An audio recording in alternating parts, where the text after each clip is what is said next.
Siapakah Insinyur Solah Atia ini? Mengapa kematian beliau menggemparkan Kairo dengan pemakamannya yang dihadiri lebih dari 1,5 juta orang? Mari kita simak kisah dari Asosiasi Universitas Islam Mesir ini. Al-Kisah dari kampung kecil bernama Tafahna al-Ashraf, distrik Middle Ghamir, Provinsi Dakohliah, Mesir, ada 9 orang sarjana miskin lulusan Fakultas Pertanian. Lalu mereka pun sepakat membuat sebuah peternakan unggas, sembari mencari mitra ke-10.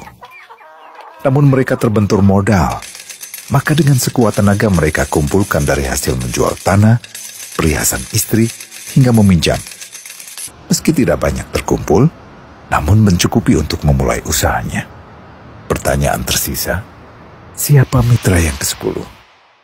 Insinyur Solah, satu dari mereka, pun berkata, "Aku sudah menemukan mitra yang ke-10. Siapa?" kata teman-temannya. "Allah," lanjutnya. "Allah akan menjadi mitra usaha kita yang ke-10. Allah akan mendapat 10% dari keuntungan kita. Dengan perjanjian, Allah yang akan memberikan perlindungan dan pemeliharaan, keamanan dari segala wabah penyakit." Akhirnya mereka pun sepakat. Kontrak kerjasama pun ditulis secara rinci dan dicatatkan ke notaris, lengkap dengan peran mitra ke-10 tersebut. Tak disangka, setelah 1 musim bisnis mereka langsung meroket, jauh dari yang dibayangkan sebelumnya. Lalu mereka pun kembali bersepakat menambah jatah keuntungan mitra ke-10 menjadi 20% di musim kedua, dan begitu seterusnya hingga mencapai 50%. Lalu bagaimana keuntungan mitra ke-10 itu dialokasikan? Dimulai dengan membangun sekolah dasar Islam putra, lalu lanjut putri, kemudian sekolah menengah putra, kemudian putri. Tambah lagi madrasah aliyah putra, lalu putri. Tapi karena keuntungan terus membanjir, akhirnya dibentuklah Baitul Mal. Dan mereka pun mengajukan ke pemerintah untuk membangun universitas di kampung. Awalnya ditolak dengan alasan tiadanya akses bagi para mahasiswa. Tak berapa lama mereka pun mengajukan pembangunan universitas lengkap dengan stasiun kereta beserta jalurnya dengan biaya mandiri.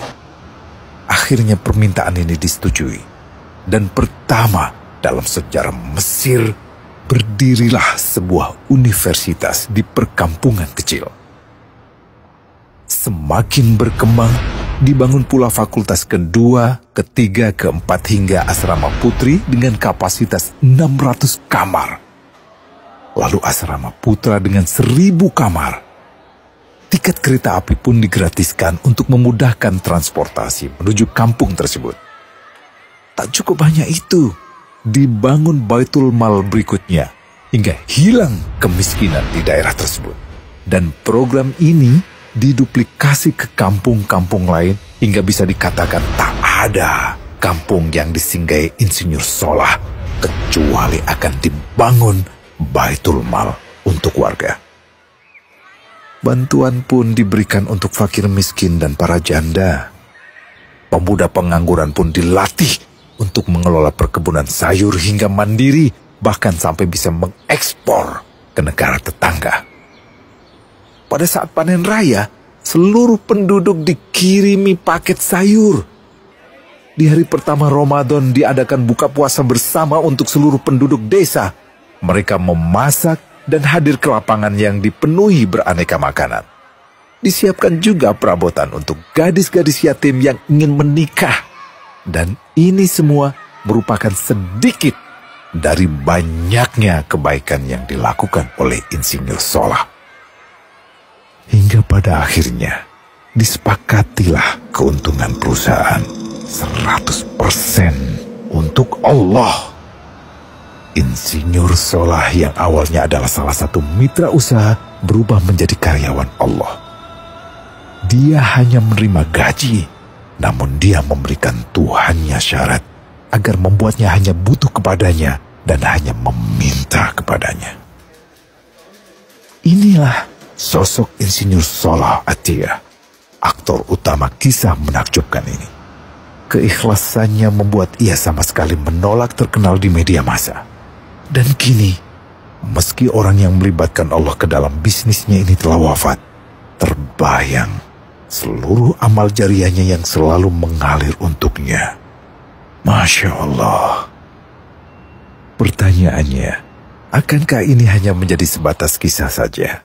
Atau menjadi teladan bagi kita untuk mengikuti jejaknya?